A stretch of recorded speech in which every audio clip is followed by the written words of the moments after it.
अहिले चाहिँ यतिखेर कति 4:41 भएको छ है। बाफ्रे अन्धकार भएको छ यहाँनिर। आकाश गडाङ गुडुङ गरिरहेछ, पानी परिरहेछ। बजारमा मान्छे सुनसान, पुरै चरामुसो कोही छैन भन्दा नै अलिअलि त मान्छे छन्, भए पनि एकदम टाढो भएर मान्छे हिँडिसके घरतिर। अब बिस्तारै म पनि जान्छु।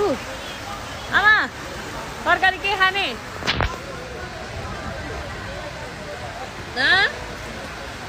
खुर्सानीमा झोलाले खाने क्या आज? खुर्सानीमा झोलाले खाने? अनि आमा के गाजल खाने? गाजल खाने?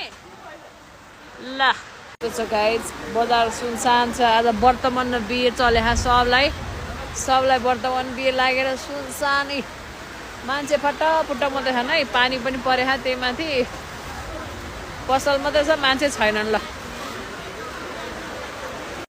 अब म पनि घर जाने। अब आमालाई यहाँ अलिक गाजर उठाएर जानु पर्यो भनेर।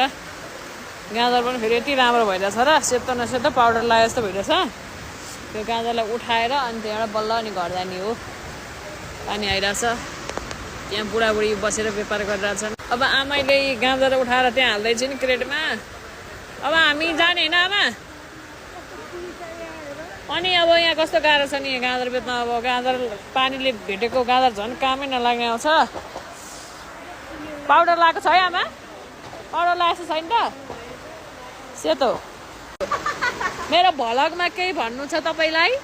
हजुरको भ्लगमा धेरै भ्युज आओस्, शेयर सब्स्क्राइब सबैले गरिदिनुहोस्। उहाँ चिया खानमा नपाएर मन आँट्छ कि पैसा कमाउनु होला। आज पानी पनि परेको छ।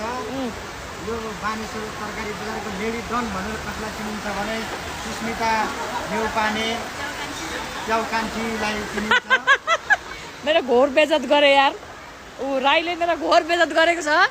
राईलाई अब चिया खुवाएर म के गर्छु? सबैजनाले भ्लग राईलाई चिया खुवाएर मताउँछु राईलाई। सब्स्क्राइब गरिदिनु होला, शेयर पनि गरिदिनु होला, डबल ट्याप पनि गरिदिनु होला। अनि यो काउलीको बारेमा के भन्नुहुन्छ? काउलीको बारेमा यो काउली यो भक्तपुरको हाम्रो लोकल काउली हो। जेन्जी काउली चाहिँ असाध्यै राम्रो छ। यो खायो भने के हुन्छ? खाएको हुन्छ। बुढी हाँसेर मरिमा हो। ल अब हामी एक लट चिया खान्छौँ होइन त? अब हामीलाई एक कप चिया खान्छौँ अनि घरतिर जान्छौँ। अनि व्यापार आज छैन, पानी असाध्यै परिरहेको कारणले गर्दा सबै घर घरमै छन्, आउने बेला भएको छैन। अब हामी चिया लिपस्टिक लाउँदा त कति